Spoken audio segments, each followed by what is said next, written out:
这里是太保说美股新一期的节目。正式展开分析之前，让我们再次强调那句话：本视频只是作为交流学习，不构成任何投资建议，是吧？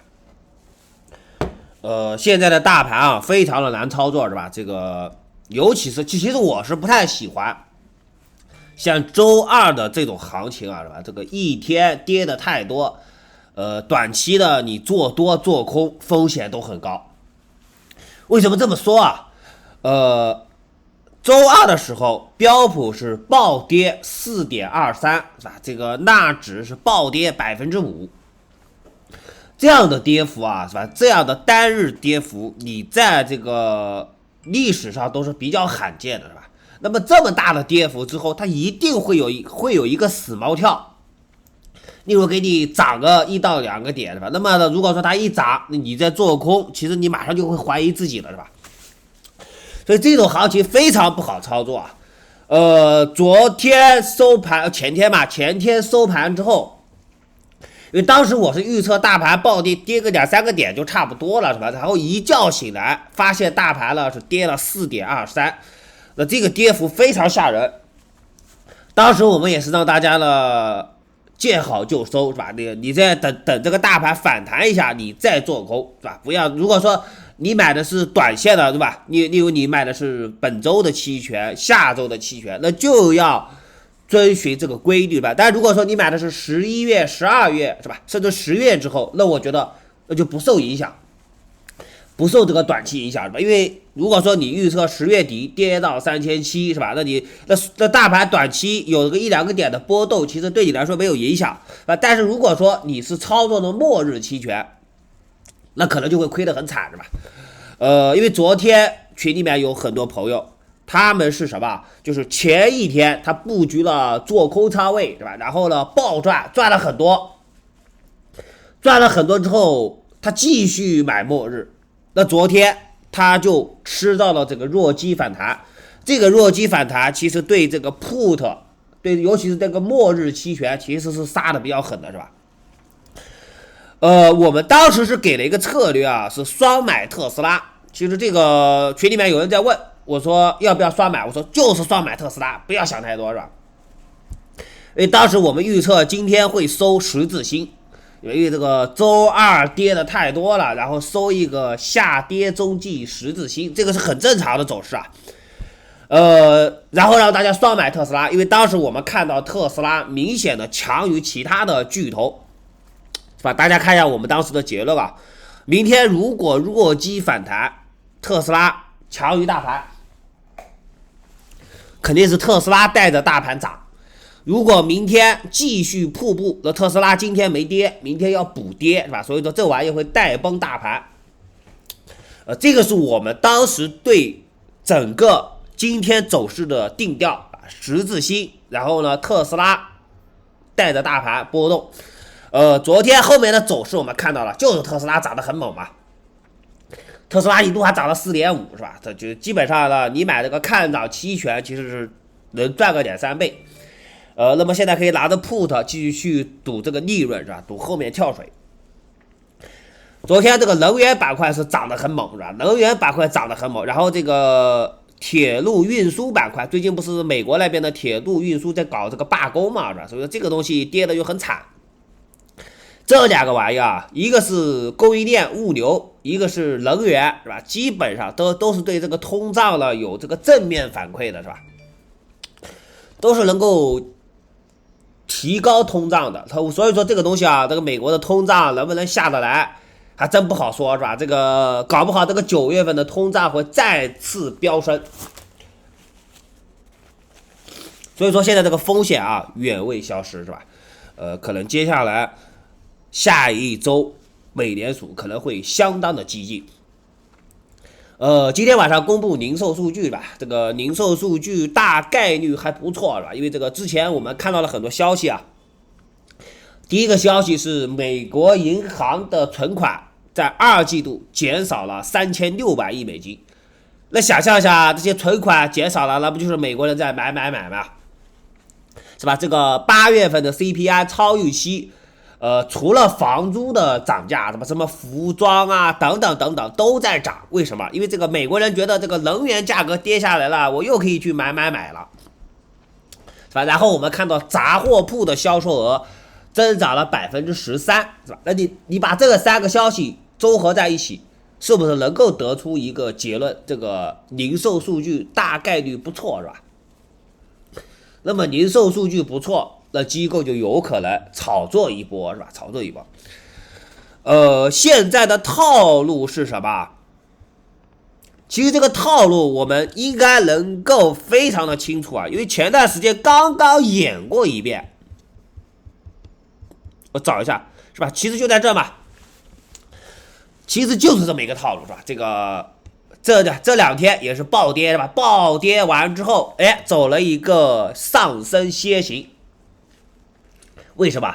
因为他当时这一天，为什么这一天当时是什么日子我忘记了，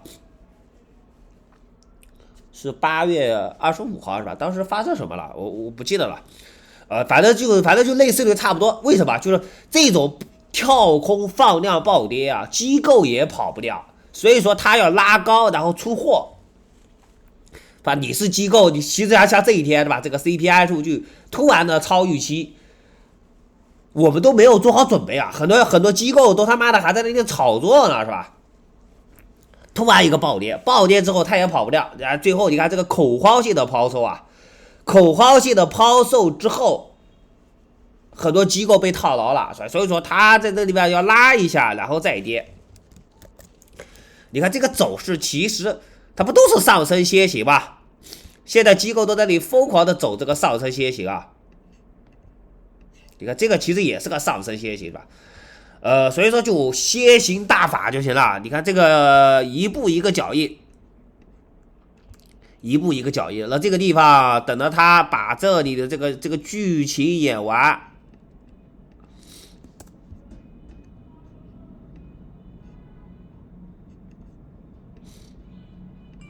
最后这个地方还有一个暴跌，基本上就是这个套路吧，基本上就是这个套路。然后最终这个玩意儿它也是，其实就是沿着这个扩散三角形去震嘛，就在这里，其实就在这里震荡。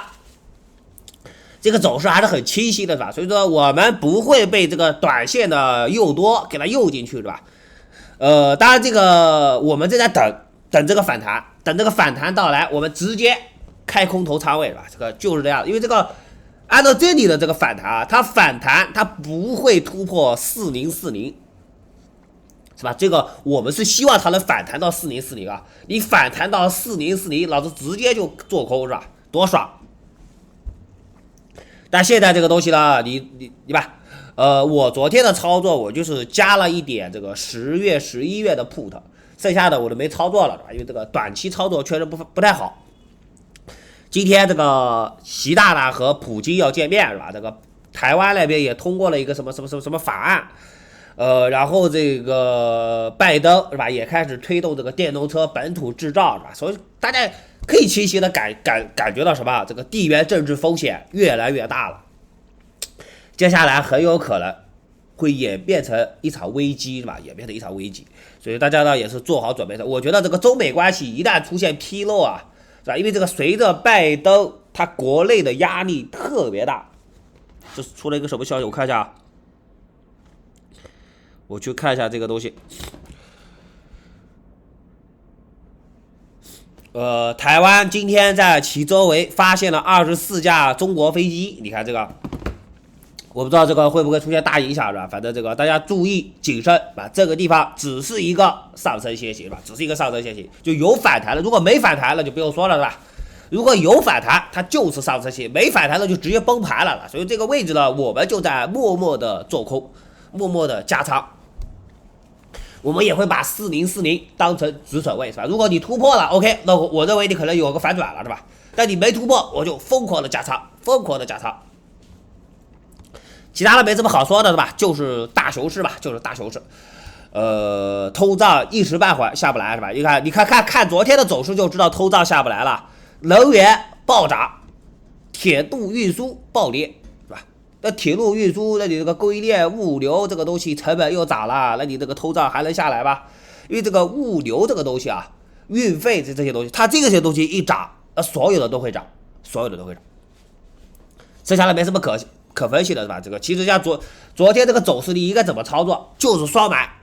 其实最牛逼的策略就是双买嘛，是吧？你这个周三收盘直接双买，说像今天周四零售数据是吧？你双买什么亚马逊啊，什么好事多呀，再买什么特斯拉呀，什么稳赚吧？还有芯片是吧？芯片这个台湾问责法案出来了，那今天晚上肯定有大波动吧？你看这个英伟达跌了0.02是吧？这个微软跌了0.09，这不就是让你双买吗？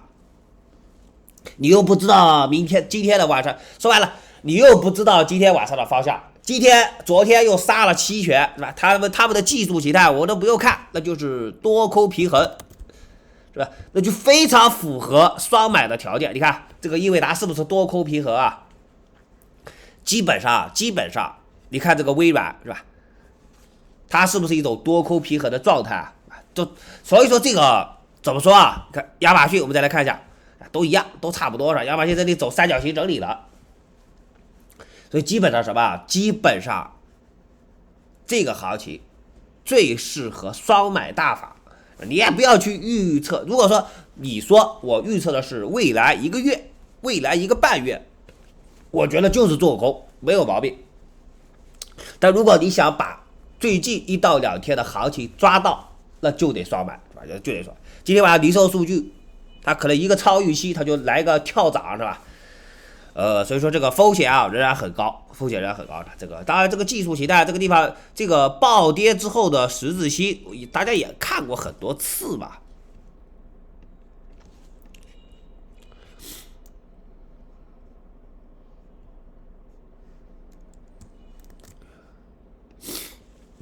是吧？其实这个地方不就刚刚走过一个吧，是吧？我们把这个放大一点。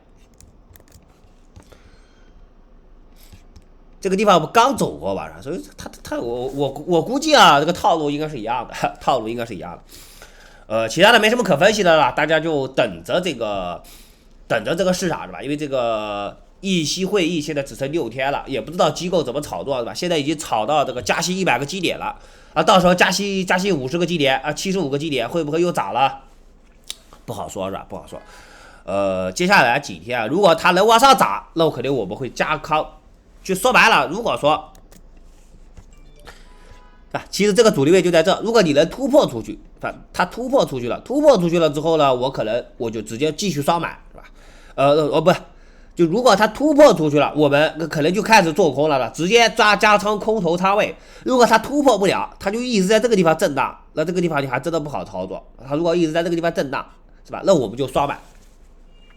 如果你跌破，OK， 那直接做空，那也是直接做空的，就是你突破4040，我们做空；你跌破3900，我们做空；你在这个区间震荡，我们就双买，是吧？像这昨天双买特斯拉不就赚到了吗？是吧？这今天晚上零售数据是吧？什么亚马逊啊、英伟达呀、微软啊，那不都是横盘吗？